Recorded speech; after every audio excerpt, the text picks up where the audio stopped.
Hey everybody, welcome to Average Guy Opinions. I'm your average guy, John Corelli, and I came to talk to you about art, artists, technology, AI, and the many fears that burgeoning artists have, myself included. I'm not much of an artist. I've written in one novel, I've told hundreds and maybe even thousands of dick jokes, and that's about my extent of my art.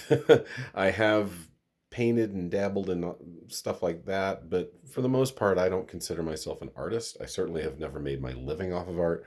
I've made probably $100 off the books I've sold, and maybe 1,000 off of comedy, which is way, way less than I've put into comedy. So, having said that, um, please stop using Chat GPT, CPT. I don't even know what it is.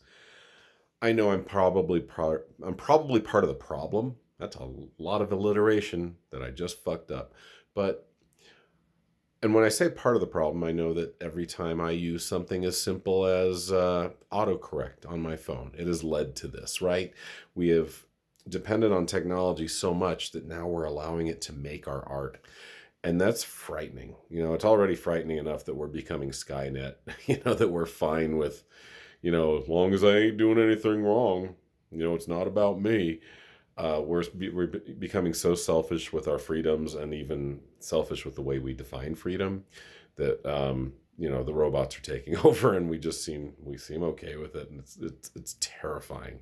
It's Orwellian. It's Verhoeven in which is Paul Verhoeven is the guy who did Total Recall. It's Cameron and like James Cameron wrote and directed Terminator. A lot of that shit's happening, and it's really frightening.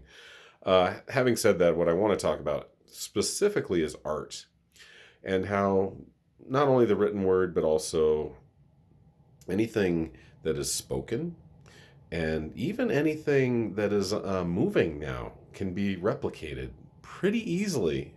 I remember calling this out back, I don't know, whenever the Polar Express came out, and a lot of people call the Uncanny Valley. And I don't know if you haven't heard of what the Uncanny Valley is. It's basically the terrifying aspect between true humanity and a real human image, and a very, very animated image that our brains can deal with. As opposed to something in between, which terrifies us. And I found this was the Polar Express was kind of that for me. I believe they used Tom Hanks's face to create a CG image that they used in the film, and the other characters as well. Of course, I used Tom Hanks because he's the most famous of the people that were in that movie.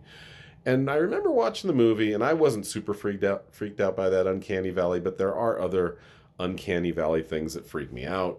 Sometimes when you say, oh, like for example, Apple on the latest Apple phone, person's not smiling in the group photo, and you don't care for that. You put a smile on their face, nice big fake smile on their face. It's terrifying, and I can smile right through that. But I don't have an Apple phone. I'm an Android guy. But honestly, that stuff like that is really scary and weird, and will affect our art. Forget about all the other parts of society where it's going to affect us hard, like security. You want to be secure, you want to be safe, but we're willing to have robot dogs on the streets of New York at this point, right? That's a decision we're fine with, apparently, and not rioting in the streets or just having a one-day strike, just saying, I'm not going to work until they get the robot dogs off the streets, right? So here's it. When you are somewhat of an artist yourself, but you're also a father of an artist who, like I mentioned in my last video, my kid, I almost said son, my daughter, Logan, just started art school yesterday. And this is a real thing that artists have to worry about. Think about the SAG strike that just went on, the Screen Actors Guild strike. What is happening with that? AI is writing stuff. AI is plagiarizing stuff. I have a book out there on Amazon. How easily can any of those paragraphs, any of those sentences, any of those concepts be taken away and used somewhere else, and I wouldn't even know? Most likely I would not, right? And that's terrifying. It's also terrifying for a person like my kid, who we just spent $6,000 this semester for my daughter to go to art school. And we'll do a lot of technical things. We'll do most of it on the computer. we'll probably do some hand drawing and painting too throughout that 3 years when she's working on her bachelor's. But now, who's to say? And by the way, I kind of never finished my thought. This is what I do often in this format. But when I saw Polar Express years ago, I kind of foresaw this coming. Like, well, okay, so now we can replicate any face we want. Who needs actors? We can replicate any voice we want. Who needs actors, right? If you can put any voice through a soundboard, if you can take George Clooney's voice and say someone else's face, say you want to put George Clooney's voice on Brad Pitt's face. Might freak us out a little bit at first, but it's something we as humans have proven we can get used to. You can just create anything, and then now you don't even have to create a story originally, right? Thanks to this strike that has gone on, and the executives at the top have proven they don't really want to pay artists very well. They don't want to pay creative writers very well. All they want is and unfortunately this is also on us. Like I said, I was part of the problem earlier with Chat GPT versus and me being part of that embryonic start of this was, like I said, autocorrect. It's the same with us. We are, once again, it is us that is the problem. Us watching the fucking schlock we just watch over and over. And I say we, I don't mean me. I'm not including myself on this shit. Comic book movies. Are we almost done with Marvel? Are we getting close? It's been 20 years. We should be close. Okay?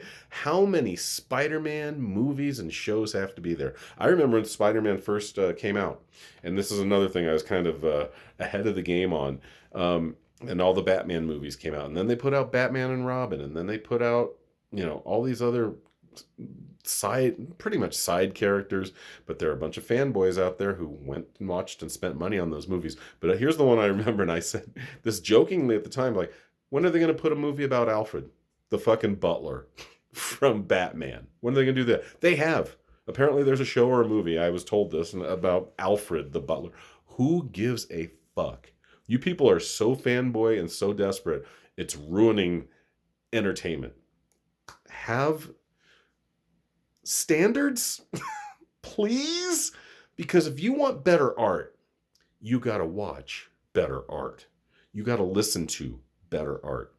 My friend Max Aguiar and his friend Logan Dimert, they're my friend. Logan's also my friend. They run a place called Janky Jank Production. They do original movies. I was in one. Thanks, guys. Don't know why you put me in it, but thank you. That was very kind. But these are guys on shoestring budgets who work real jobs and are busting their asses to make original content, just like my kid is. So once again, I'm going to put a link to the Rankin Bass critique of all those Rankin Bass shows.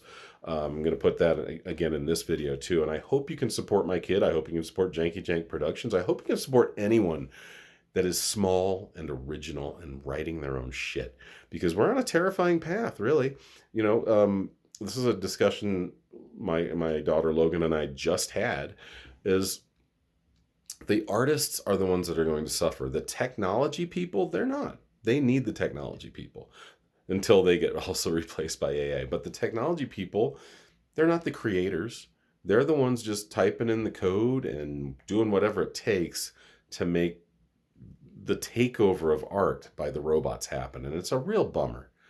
It's really sad, because now we don't have to have creative thought. All we have to do is find other sources of creative thought, mash them together, push it as original, and sell it.